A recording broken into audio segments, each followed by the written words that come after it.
बरसात में गरीब बहू की रसोई। नंदू चंदा से बहुत प्यार करता था। दोनों एक ही गांव के रहने वाले थे। गांव के सभी लोग उनके प्यार के खिलाफ थे, लेकिन दोनों किसी भी हाल में एक दूसरे से शादी करना चाहते थे। एक दिन नंदू की माँ अपने बेटे को समझाते हुए कहती है, बेटा नंदू, चीजों को समझने की कोशिश कर। तुम दोनों एक ही गांव के रहने वाले हो। एक ही गांव में रहकर उस चंदा से शादी करना तो मुश्किल है, क्योंकि एक ही गांव के रहने वाले लोग आपस में एक दूसरे को भाई बहन या फिर किसी और रिश्ते से जानते हैं। इसलिए भूल जाइए सब शादी वादी। करनी है तो दूसरे गांव की लड़की से शादी कर ले। माँ जिसे प्यार होता है उसी से शादी होती है। अब अगर चंदा ऐसी गांव की है तो क्या फर्क पड़ता है। रही बात भाई बहन के रिश्ते की, तो मैंने चंदा को कभी बहन नहीं माना है। बचपन से उसके साथ रहा हूँ, खेला हूँ, कूदा हूँ। वो मेरी दोस्त थी। धीरे धीरे मुझे उससे प्यार हो गया। अब आप लोग इस रिश्ते को समझने की कोशिश नहीं कर रहे, तो इसमें मेरी क्या गलती है। बेटा तू बात क्यों नहीं समझता? अरे वे चंदा दिन भर लड़कों के साथ कभी कंचे खेलती है तो कभी कुल्ली ठंडा। वो क्या घर संभालेगी? अगर मेरे लिए बहू लाना चाहता है तो कोई संस्कारी लड़की लेकर आना, जो मेरे घर को संभाल सके। जीवन में कोई भी अच्छी बुरी परिस्थिति आए तो उस समय वह हमारे साथ रहे। ये चंदा तो शक्ल से ही किसी काम की नहीं लगती है। क्योंकि आप चंदा को अच्छे से जानती नहीं हो। मैं चंदा के साथ बचपन से रहा हूँ, इसलिए मुझे पता है कि चंदा हमारे घर के लिए बिल्कुल सही है। वो घर और परिवार दोनों को अच्छे से संभाल लेगी। नंदू की माँ को घर के कामकाज करने में बहुत दिक्कत हो रही थी। खुद की बढ़ती उम्र को देखते हुए नंदू की माँ गांव के सरपंच से नंदू और चंदा की शादी की बात करती है। सारी बातें सुनने और समझने के बाद सरपंच दोनों की शादी की रजामंदी दे देते हैं, जिससे गांव का कोई भी आदमी चाह के भी कुछ भी नहीं कर सकता था। ऐसे ही कुछ दिनों बाद दोनों की शादी हो जाती है। शादी के बाद चंदा बखूबी अपने ससुराल की जिम्मेदारी संभाल ही लेती है। ऐसे ही एक दिन चंदा रसोई में खाना बना रही थी, वो भी नीचे बैठकर रोटी बेल रही थी। अचानक से रसोई की छत टपकने लगती है। तभी चंदा अपनी सास को इस बारे में बताती है। अरे माँ जी देखिए ना, रसोई की छत टपक रही है। रोटी बनाने में मुझे परेशानी हो रही है। अभी तो बारिश नहीं आ रही है, फिर भी ये सब क्या हो रहा है? 2 दिन पहले बारिश आई थी ना, इसलिए रसोई की छत पर थोड़ा पानी बच गया होगा, इसलिए छत टपक रही है। अब बारिश के दिनों में ये सारी दिक्कतें तो होगी ना। चुपचाप जाकर किसी तरह से रोटी बना, बहुत भूख लग रही है। माँ जी अभी तो जैसे तैसे मैं रोटी बना दूंगी, लेकिन जो छत टपक रही है उसका तो कुछ जुगाड़ करना ही पड़ेगा ना, क्योंकि मान लो बारिश बहुत ज्यादा होने लगी, फिर ऐसे में तो छत की मरम्मत कराना बहुत मुश्किल हो जाएगा।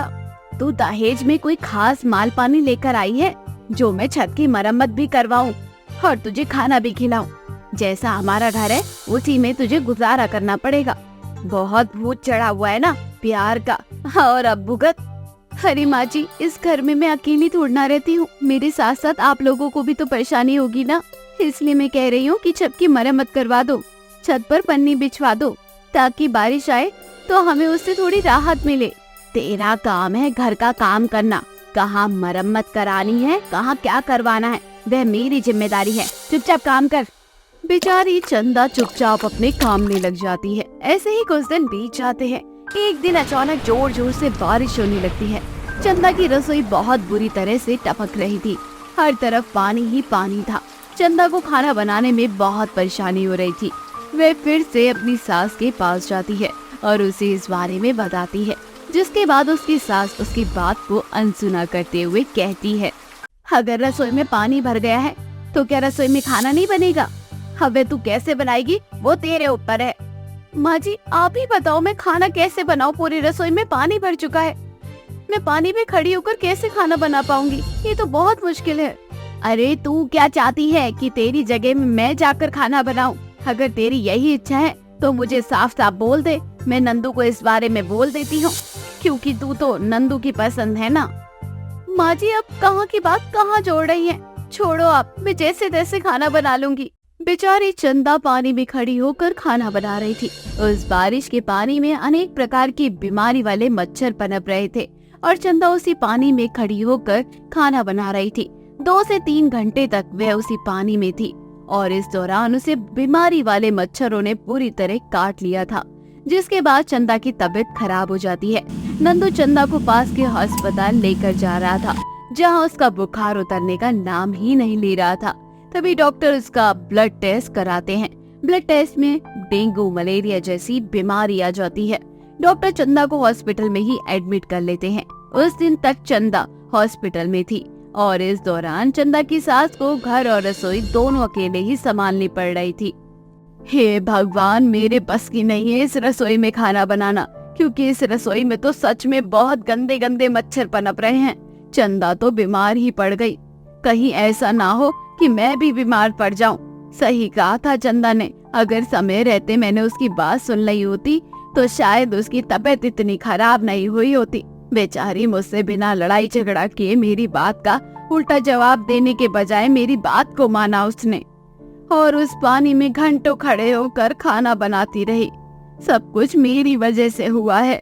सास को अपनी गलती का एहसास हो जाता है और वे अपने बेटे नंदू से कहकर घर की पूरी छत बनवा देती है, ताकि बारिश का पानी घर के अंदर ना आए। रसोई का पानी भी अब धीरे धीरे सूख जाता है। जब बारिश आने के बाद घर में पानी नहीं आता, तो ऐसे ही कुछ दिन बाद चंदा भी हॉस्पिटल से घर आ जाती है। हॉस्पिटल से घर आने के बाद उसकी सास उससे माफी मांगती है और उससे कहती है, देख चंदा, तू चाहती थी ना कि मैं छत की मरम्मत करवाऊं, तो देख मैंने मरम्मत करवा ली है। बस पछतावा इस बात का है कि समय रहते नहीं कराया। अगर समय रहते करवा लेती तो शायद तेरी तबीयत इतनी खराब नहीं होती। सच में मुझे आज ना बहुत पछतावा हो रहा है अपने किए पर। तो मुझसे हमेशा कहती रही कि माँ जी छत की मरम्मत करवा लो, लेकिन मैं तेरी एक बात नहीं सुनी, सारी बातों को अनसुना कर गई। कोई बात नहीं माँ जी, देर से सही अगर आपको चीजें समझ आ गई वही बहुत है। बारिश आना, आंधी तूफान आना, ये सब हमारे बस में नहीं है, लेकिन जो चीज हम कंट्रोल कर सकते हैं उसे तो हम कर सकते हैं ना माँ जी। उसे करने में लापरवाही कभी नहीं करनी चाहिए। इस तरह से दोनों सास बहू मिलकर आपस में गले शिकवे भुलाकर एक दूसरे को माफ करके अपनी जिंदगी में आगे बढ़ती है। ऋतु और उसकी सास मधु सुबह सोकर उठे हैं, तभी उन्हें आसपास लोगों की चिल्लाने की आवाज सुनाई देती है। दोनों भागकर जाती हैं। तभी एक आदमी ऋतु से कहता है, तुम्हारे पति हरिया की लाश मिली है तुम्हारे खेत में, अरे जल्दी चलो। ये खबर सुनकर ऋतु और मधु दोनों भागते हुए अपनी खेती की ओर जाते हैं और देखते हैं कि मधु का बेटा हरिया, जिसके शरीर पर चाकू से गंदी तरह वार हो रखा था और फिर बेचारा मृत उस खेत में पड़ा हुआ था। दोनों सास बहू का रो रो कर बुरा हाल था। हे भगवान, किसने मेरे बेटे को इस तरह मार दिया? आखिर मेरे लाल ने किसी का क्या बिगाड़ा था? किसको इतनी जलन थी कि उसने मेरा मुझसे सुहाग छीन लिया? अगर उसे कुछ चाहिए था तो ले लेता, लेकिन मेरा सुहाग तो नहीं छीनता। अब हम दोनों सास बहू क्या करेंगे? बेसहारा कर दिया किसी ने हमें। दरअसल हरिया किसानी करता था और पूरे गांव में सबसे अच्छी फसल हरिया के खेत में हुआ करती थी, जिस वजह से आसपास के सभी लोग हरिया से जला करते थे। ऐसे ही अब समय बीतने लगता है। हरिया के जाने के बाद दोनों सास बहू अकेली हो जाती हैं। धीरे धीरे घर की आर्थिक हालत भी खराब होने लगती है। यह देखकर ऋतु मेहनत मजदूरी करना शुरू कर देती है, साथ ही अपने खेत में भी खेती करती है। धीरे धीरे ऋतु के खेत में बहुत अच्छी फसल होती है। यह देखकर दोनों सास बहू बहुत खुश होती हैं। माँ जी, आप बिल्कुल भी चिंता मत करो, जिस तरह से वह खेती करते थे ठीक उसी तरह से मैंने भी की है। इस बार फसल हो गई है और काफी अच्छी फसल हो गई है। इस बार हम अनाज अच्छे से बेचेंगे बाजार में और काफी अच्छे दाम भी मिलेंगे। धीरे धीरे सब कुछ ठीक हो जाएगा, बस आप चिंता मत करो। समझो मैं ही आपका बेटा हूँ। सच में बाबू, इतनी कम उम्र में तूने बहुत कुछ झेला है, वरना आजकल के समय में कोई दूसरी होती ना तो शायद मुझे छोड़कर दूसरी शादी कर लेती, लेकिन तूने दूसरी शादी करने की बजाय सारी जिम्मेदारियों को अपने कंधे पर ले लिया। मुझे ऐसा लग रहा है कि हरिया के साथ साथ मेरा बेटा तू भी है। एक बेटा तो भगवान ने छीन लिया, बस भगवान से यही दुआ है कि मेरा दूसरा बेटा सही सलामत रहे। हाँ, बिल्कुल भी टेंशन मत लो माँ जी, मैं सब कुछ ठीक कर दूंगी। ऐसे ही दोनों सास बहू खा पी कर सो जाती हैं आधी रात को बहुत शोर होने लगता है। तभी एक आदमी रितु के घर का दरवाजा बजाता है। दोनों सास बहू दरवाजा खोलती है और वो आदमी बोलता है, अरे मधु बहन, तुम्हारे खेत में आग लगी है, जल्दी से दरवाजा खोलो। अरे चलो, पूरी फसल जला दी है किसी ने। दोनों सास बहू भागते हुए खेत की ओर जाती हुई देखती है कि उनकी पूरी फसल किसी ने जला दी। यह देखकर दोनों सास बहू बहुत बुरी तरह से रोती हैं। हे भगवान, आखिर ऐसा कौन है जो हमें सुख चैन से देखना नहीं चाहता? आखिर क्या मिल रहा है ये सब करके?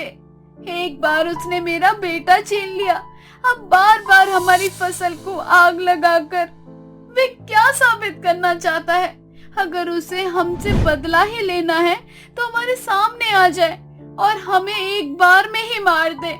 रितु को गुस्सा आता है और वे पूरे गांव वालों से चीख चीख कर बोलती है, आखिर कौन है? क्या मिल रहा है ये सब करके? जीने दो मुझे और मेरी माँ को। इस तरह से हमें परेशान करके क्या मिल रहा है आप लोगों को? भगवान सब देखता है और एक दिन ऐसा चमत्कार होगा कि किसी की हिम्मत नहीं होगी हमारे खेत पर पैर रखने की। सब्र का फल मीठा होता है। हम किसी को कुछ भी उल्टा नहीं बोलेंगे। जिसने जो किया है वे अच्छा किया है। बस भगवान पर भरोसा रखो, आज नहीं तो कल उसके किए की सजा जरूर मिलेगी। तभी वहाँ गांव का सरपंच आता है और वे सरपंच रितु से कहता है, अरे बहू, अब देखो भाई, मेरी बात मानो तो ये खेत तुम बेच दो। अरे अब मुझे तो ऐसा लगता है कि ये खेत तुम्हें फल ही नहीं रहा है। अब देखो ना, इस खेत की वजह से तुम्हारा पति तुम्हें छोड़ गया, और देख लेना ये खेत एक दिन तुम्हें बर्बाद कर देगा। आपको चिंता करने की जरूरत नहीं है काका, हमारा खेत है, हम देख लेंगे कि हमें क्या करना है और क्या नहीं। रितु बहू जरा रुको, यहाँ पर मुझे तुमसे कुछ कहना है। मैं तुम्हें कुछ देने आई हूँ। ये लो कुछ बीज, ये लाल मिर्च के बीज हैं, इसकी खेती करो। ये भी जब तुम्हारे खेत में होने लगेंगे तब तुम्हारे घर की आर्थिक हालत बेहतर हो जाएगी।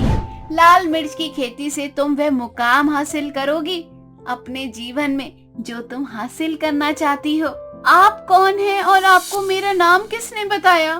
बेटा, अब ये जानने का समय नहीं है। तुम्हारा बहुत कुछ बर्बाद हो चुका है और मैं कौन हूँ ये जानने में अपना समय बेकार मत करो। बस इतना जान लो कि मैं एक फरिश्ता हूँ और मुझे भगवान ने ही यहाँ भेजा है। इस बीज को लेकर जाओ और कल अच्छे से अपने खेत में डाल देना। उसके कुछ दिनों बाद तुम्हारे खेत में लाल मिर्च की खेती होगी और ये एक जादुई लाल मिर्च है। ये लाल मिर्च से तुम वह मुकाम हासिल करोगी जो तुम करना चाहती हो, और साथ ही अब तुम्हें चिंता करने की कोई जरूरत नहीं है।